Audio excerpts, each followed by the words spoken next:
ఒక 100 మంది దాకా నా వెనకమాల వస్తున్నారు ఎటు వెళ్ళినా. అంటే ఒక మహిళని ఇట్లా హింసిస్తారా? అంటే ఒక మహిళని తిరగనివరా? ఒక మహిళ ఇట్లా ఉండకూడదా? ఇంత అరాచకమా? ఇంత అన్యాయంగా చేస్తారా? బోరుబండలో కొట్టారు, టేబుల్ అయినవలేదు, కుర్చీలు ఇసిరేశారు. రౌడీ షీటర్ వచ్చాడు బయటికి.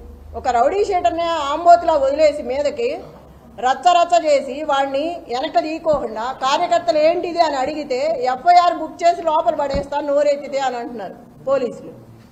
నేను అక్కడికి ఎంటర్ వెళ్ళంగానే 20 మంది పోలీసులు వెళ్ళిపోయారు ఎక్కడాళ్ళు అక్కడ.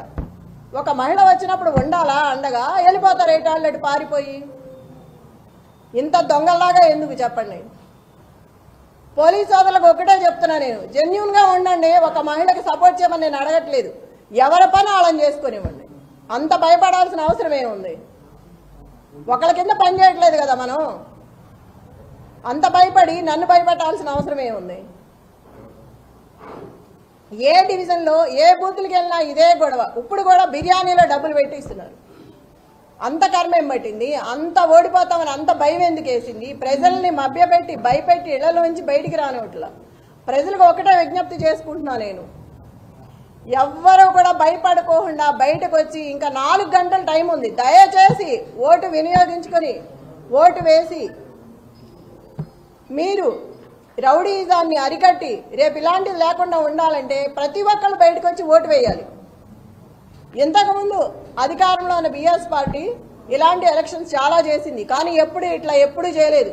నేను చూసినంతలో ఎప్పుడూ జరగలేదు. ఫస్ట్ టైం నేను చూడటం. ఇట్లా ఉంటుందా అని ఇప్పుడే చూసా. నేను ఇన్ని సంవత్సరాల్లో ఎప్పుడు కూడా చూడలేదు. నేను నా భర్త ఇన్ని ఎలక్షన్స్లో ఉన్నప్పుడు కూడా ఇలాంటిది ఎక్కడా వినపడలే. నేను స్టేట్లో ఉన్న ఆకు రౌడీలు మొత్తం తీసుకొచ్చి పెట్టుకున్నారు. అంత దౌర్భాగ్యమా? అంత భయం ఎందుకు? అంత భయపెట్టాల్సిన అవసరం ఏముంది?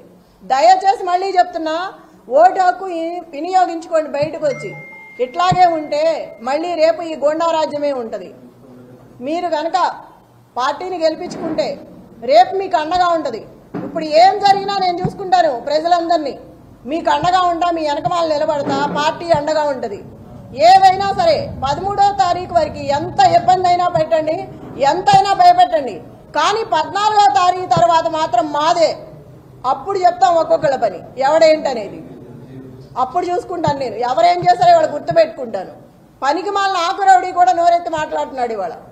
పోలీసులు కూడా మహిళలను చూడకోకుండా ఎట్లా పడితే అట్లా మాట్లాడుతున్నారు. ఇందాక ఎవరు అతని పేరు? సురేష్ యాదవ్ ఎంత వల్గర్గా మాట్లాడుతున్నాడు అంటే లేడీస్ అనుకోండి లేకుండా పిచ్చిగా మాట్లాడుతున్నాడు. ఎన్నికల కమిషనర్కి నేను ఒక్కటే విజ్ఞప్తి చేసుకుంటున్నాను. ఒక మహిళగా మిమ్మల్ని అడుగుతున్నా, నేను ఎంత చేస్తుంటే కూడా మీరు చూస్తూ కూడా ఊరుకున్నారు. ఒక మహిళని ఇట్లా చేస్తుంటే మీకు ఇప్పటికే తెలుసుంటాయి అన్నీ. నేను దయచేసి మిమ్మల్ని అడుగుతున్నాను, ఒక కోరుతున్నాను. మీరు బయటకు వచ్చి జరిగేదేదో చూసి ఏది కరెక్ట్గా ఉందో వాళ్ళకి చెప్పి అట్లా చేయించండి.